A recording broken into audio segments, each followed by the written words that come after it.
Le top 14 vous a manqué, eh bien ce n'est pas sûr de le revoir, puisque malheureusement, après 5 mois d'absence, le top 14 est toujours touché durement par le Covid, puisque ça fait un mois qu'on a des matchs amicaux qui sont ainsi supprimés, comme aujourd'hui où je tourne cette vidéo, on devait avoir un match entre Montpellier et Toulouse, et avec un cas de Covid à Toulouse, on a le match qui est annulé. Ainsi, la Ligue, pour sauver un peu les meubles, a décidé de mettre en place un règlement où si une équipe a 3 ou plus de 3 cas de Covid dans son équipe, eh bien le match est reporté. Sauf que le calendrier pour cette saison a l'air vraiment très lourd, puisqu'on a d'une part les matchs internationaux à rattraper, et également on a surtout aussi les matchs de Champions et Challenge Cup à rattraper. Et ainsi, les équipes sont durement touchées par le Covid. Ainsi, dans cette vidéo, dans un monde où on a vaincu ce Covid et que le top 14 peut revenir à l'heure normale, j'ai décidé de faire une vidéo pronostic où j'établis mon classement que je vois ainsi à l'issue de la phase régulière de la 14e place à la première place. C'est un classement qui est personnel, je peux totalement me tromper et ainsi vous pouvez tout à fait faire une capture d'écran et me dire que je me suis trompé ainsi si dans quelques mois on réussit à venir à terme dans ce top 14 et que cette saison ait bien lieu. Également, je tiens à rappeler que je ne soutiens aucune équipe en particulier.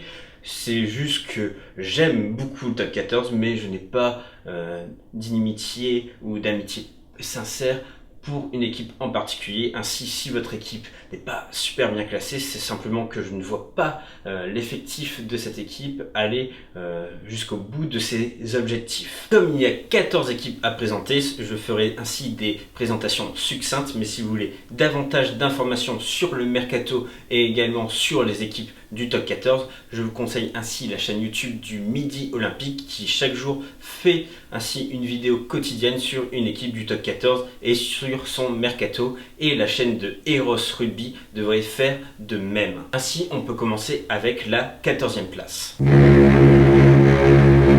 À la 14e place, je vois Brive. Oui, Brive a fait une très bonne saison en tant que promu l'année dernière.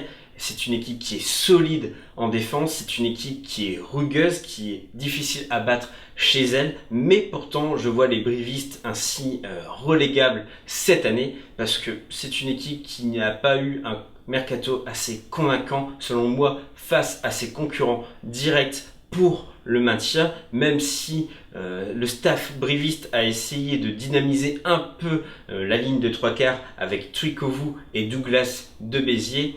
Je vois cette équipe de Brive un peu moins armée que ses concurrents directs pour le maintien, même si je pense que comme cette saison dernière, le maintien va être très dur pour le top 14 et que les équipes vont se battre jusqu'au bout pour se maintenir en top 14 et qu'il n'y aura pas ainsi un gros écart entre le dernier et ainsi par exemple le 9e. En 13e place, je vois l'Aviron Bayonnais. À l'instar de Brive, l'Aviron Bayonnais est un promu intéressant qui a fini quand même à une 9e place avant l'interruption du top 14, qui est une place vraiment très intéressante. C'est une équipe qui est bien managée, qui a eu un mercato très intéressant avec l'arrivée de joueurs expérimentés comme Ulugia, Pael et également Germain. C'est une équipe qui a ainsi des bons objectifs et qui peut se maintenir, mais cependant je les mets quand même à cette 13e place puisque le gros défaut de l'Aviron Bayonnais l'année dernière c'était l'attaque. Notamment on a eu pour cet Aviron Bayonnais la pire attaque du championnat l'année dernière.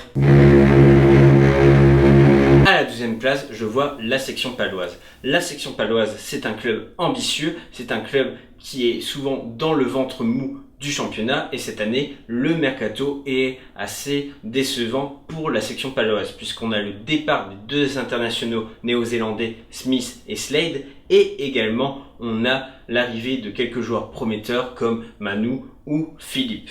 Mais aussi cette section paloise est en reconstruction au niveau de son attaque, au niveau des 3 quarts, puisqu'on a certainement une nouvelle charnière qui va se développer, celle de la charnière Dobania Astoy, qui sont deux joueurs formés au club. Et également, on a Vincent Pinto qui risque d'être très intéressant cette saison et à surveiller aux ailes. Ainsi, la section paloise va certainement devoir se développer et trouver des automatismes au niveau de l'attaque et je ne les vois pas ainsi au-delà de cette 12e place dans mon classement personnel.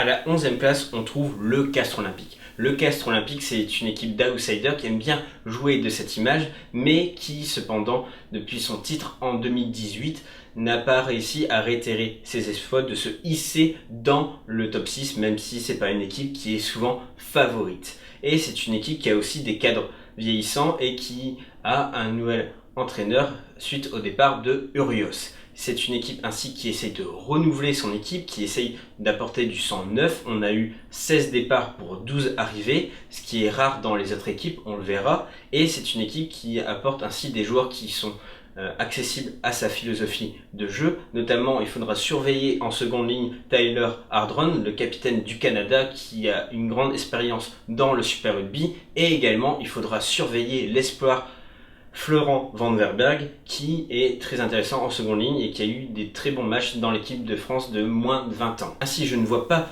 le Castres Olympique dans le top 6, mais c'est une équipe en reconstruction qu'il faudra suivre attentivement. À la 10e place, c'est ma petite surprise, c'est Agen. Agen, c'est une équipe qui a eu le plus petit budget l'année dernière du top 14, mais qui réussit chaque année à résister et à se maintenir dans le top 14 avec abnégation. Et cette année, le SUA se démarque par son mercato très intéressant avec l'arrivée notamment de la sensation d'outre-Manche Gabriel Ibitoye, l'ailier des Harlequins qui sera à surveiller sur les terrains du top 14. Également, il y a des joueurs qui sont revanchards et expérimentés qui viennent au SUA, notamment Camille Girondeau et Jean-Marcelin Butin. Il faudra aussi surveiller les joueurs formés au club avec Burin et Maravat, les joueurs qui ont connu l'équipe de France des moins de 20 ans et qui sont très prometteurs. Tout cela crée un cocktail très intéressant et je pense que le SUA peut être la sensation de cette année, même si elle n'a pas non plus les armes pour viser le top 6. Il faudra ainsi surveiller Agen attentivement. Après avoir parlé du plus petit budget du top 14 en 10e place, en 9e place, on parle du plus grand budget du top 14 de l'année dernière, celui du Stade Français. Le Stade Français a énormément de moyens. Le Stade Français a une équipe ambitieuse. Le Stade Français a Hans-Peter Wild qui a énormément d'ambition pour ce club. Mais pourtant, le Stade Français déçoit. Et il faut dire que l'année dernière n'a pas été de tout repos pour les soldats roses, puisqu'on a eu beaucoup de tensions entre le staff, la direction et les joueurs. On a eu le départ de joueurs historiques du club et on a eu l'arrivée en tant que directeur de Thomas Lombard qui a essayé de remotiver les troupes. Ça a servi quand même, on a eu quand même des matchs très intéressants en seconde partie de saison, mais il en reste que ce club ne respire pas la sérénité pour l'instant, même si on a l'arrivée ainsi de l'entraîneur historique Quesada qui va venir avec dans ses valises avec le joueur des Jaguares, ainsi Marcos Kremer. On a alors une troisième ligne qui peut être vraiment très intéressante, où on retrouve notamment Matera, Macalou et Kremer. Et c'est une équipe qui est assez complète, mais cependant cette équipe, je ne trouve pas qu'elle respire véritablement une sérénité particulière. Je pense que Quesada va devoir chercher sa formule et même si je vois un mieux par rapport à l'année dernière, même si c'est difficile de faire pire que la saison dernière, eh bien je pense que le Stade Français sera un peu dans le ventre mou cette saison. Le top 14 est chaque année de plus en plus concurrentiel et je suis obligé ainsi de mettre des grosses équipes historiques en dehors du top 6 et cette année je vois bien Clermont ne pas accéder ainsi à ce top 6. Clermont c'est un club historique qui a eu un beau palmarès ces dernières années, mais cependant son niveau est de plus en plus décevant. Je trouve la saison dernière assez décevante par rapport à l'effectif clermontois, et ça c'est lié surtout à la charnière Parra-Lopez. Je trouve que cette charnière a de moins en moins d'automatisme, elle est de plus en plus lente et ça pénalise l'attaque clermontoise.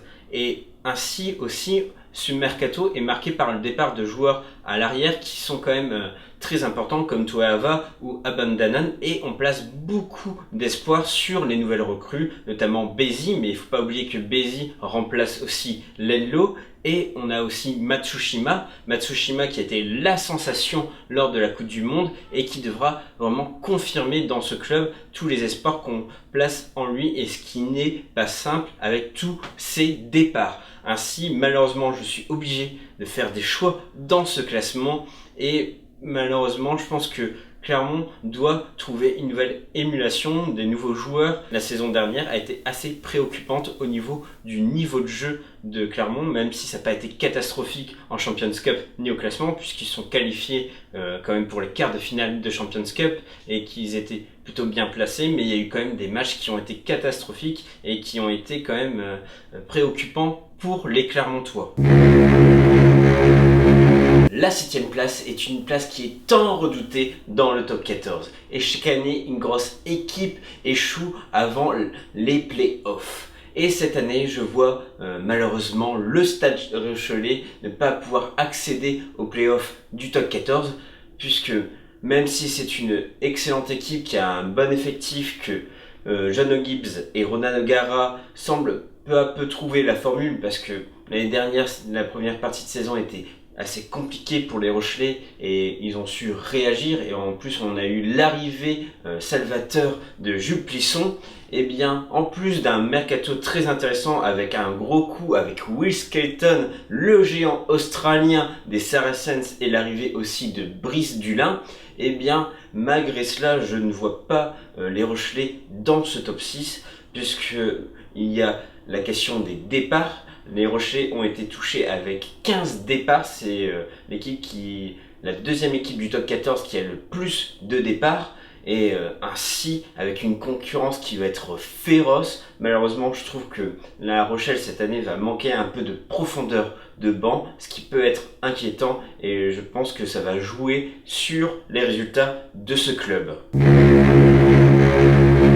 On attaque avec du lourd, puisqu'on arrive dans le fameux top 6 avec le Loup en 6ème position. Alors le Loup, c'est un club ambitieux qui truste ainsi le top 6 depuis quelques années, et même qui est leader par intermittence. Et c'est un club qui a énormément d'ambition, qui a un bel effectif et également un bon manager avec Pierre Mignoni.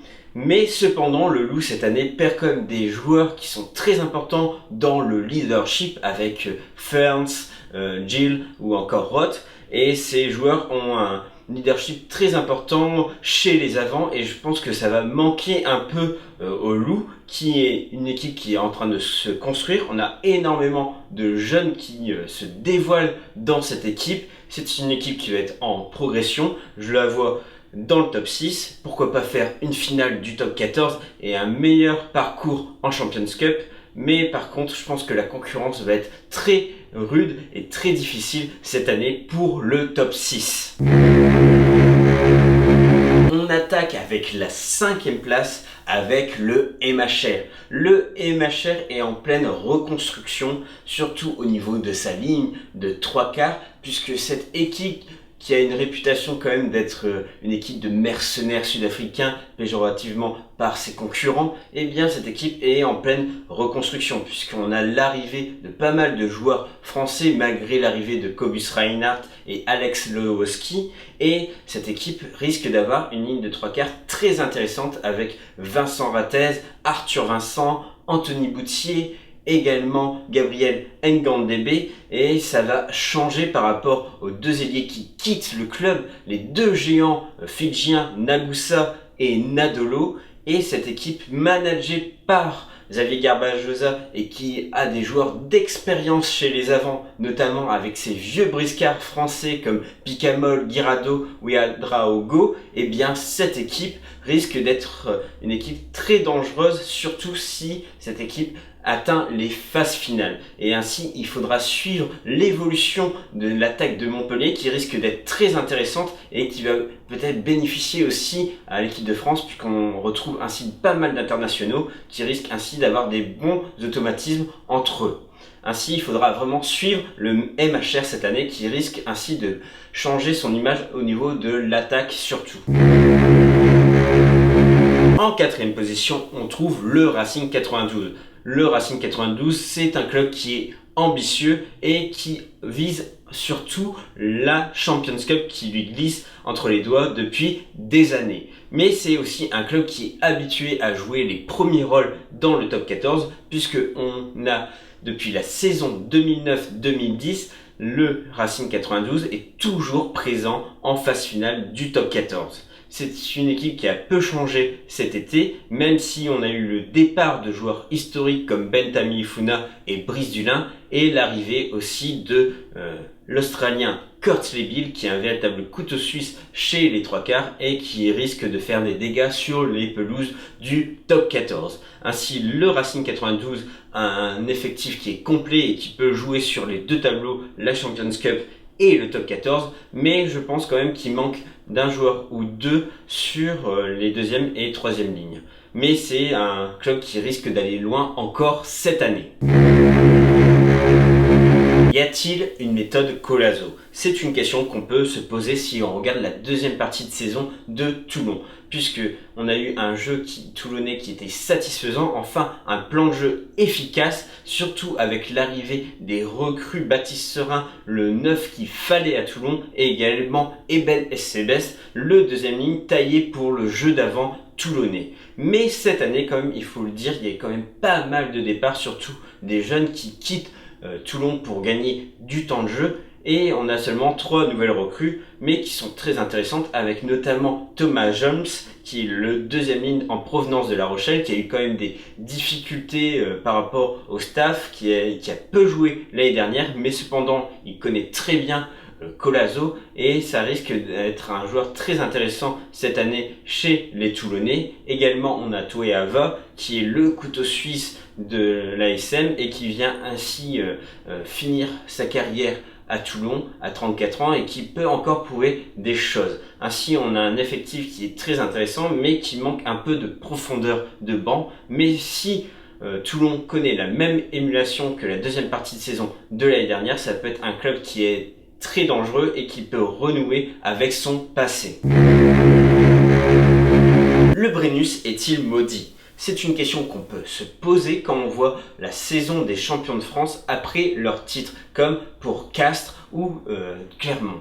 Et ça a été un peu le cas aussi pour Toulouse, même si Toulouse a fait une excellente saison l'année dernière en Champions Cup, c'était vraiment une des meilleures équipes européenne sur le circuit, mais en top 14 les résultats ont été un peu plus décevants, en tout cas par rapport à la saison 2018-2019 où Toulouse a été vraiment hégémonique sur le classement du top 14. Et bien ici Toulouse avant l'arrêt du championnat était à la 7e place, ce qui est un peu décevant pour ce club, mais il faut l'expliquer aussi par les nombreux doublons et aussi par les blessures de joueurs clés.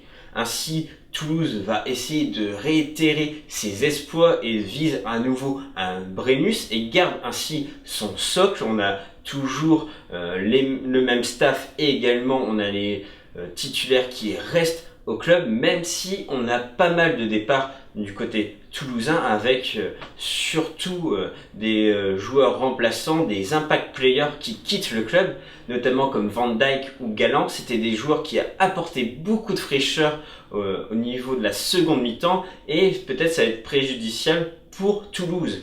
Également, il y a certains postes qui sont dégarnis suite à ces départs, avec notamment la deuxième ligne où on retrouve seulement 4 deuxième ligne, avec notamment Tekori et les frères Arnold, et c'est vraiment trop peu pour un club qui vise à la fois le top 14 et la Champions Cup.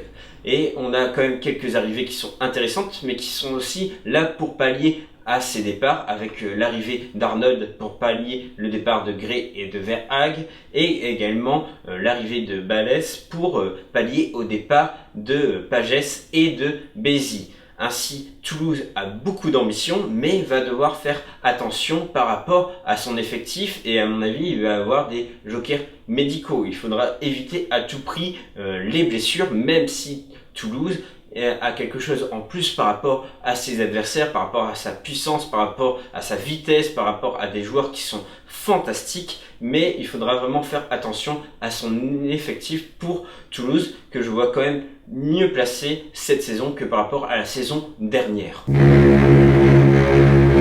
Et en première place, on trouve alors l'UBB qui a fait une saison magnifique l'année dernière en top 14, qui terminé à la première place avant l'arrêt du championnat, et je pense que cette équipe veut sa revanche, veut enfin prouver qu'elle est capable d'aller loin en top 14. Il y a vraiment une émulation autour de Urios, mais autour de cet effectif qui est assez complet, et même si on a le départ de Radradra à Bristol et que ça va impacter un peu l'attaque, et bien quand même cette équipe a beaucoup d'automatisme au niveau de l'attaque et on risque encore de voir des belles échappées, des beaux essais du côté de l'UBB.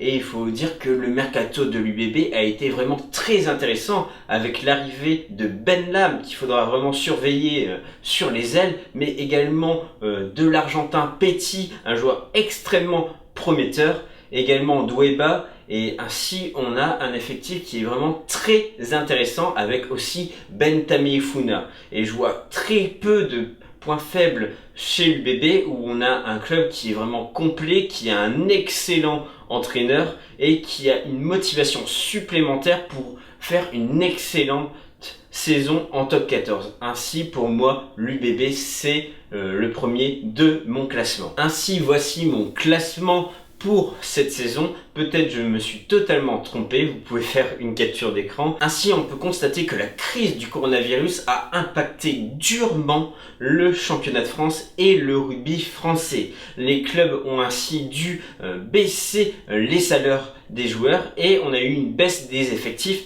Ainsi les joueurs sont les plus touchés par cette crise, puisqu'on a eu notamment Proval qui a signifié comme quoi on avait eu plus de 100 joueurs qui se retrouvent sans club, et on trouve quand même des joueurs excellents comme Benjamin Fall. Il y a encore quelques années il jouait en équipe de France et aujourd'hui il se trouve sans club, et ça me paraît complètement fou que des joueurs comme cela, comme Orioli, se retrouvent aujourd'hui sans club. Et aussi ces joueurs vont être touchés notamment par rapport à l'épidémie. On voit très bien les matchs annulés parce qu'il y a des joueurs qui sont touchés, ils sont en contact. Également on va avoir certainement beaucoup de blessures puisqu'il y a eu quand même 5 mois d'absence pour ces joueurs, et retrouver le haut niveau du rugby mondial, ça va vraiment les toucher. En plus qu'on a un calendrier cette année qui risque d'être extrêmement lourd avec la Champions Cup à rattraper et également le calendrier international avec énormément de matchs en automne. Ainsi il faudra vraiment surveiller les joueurs parce qu'ils vont être extrêmement touchés à cause de cette crise.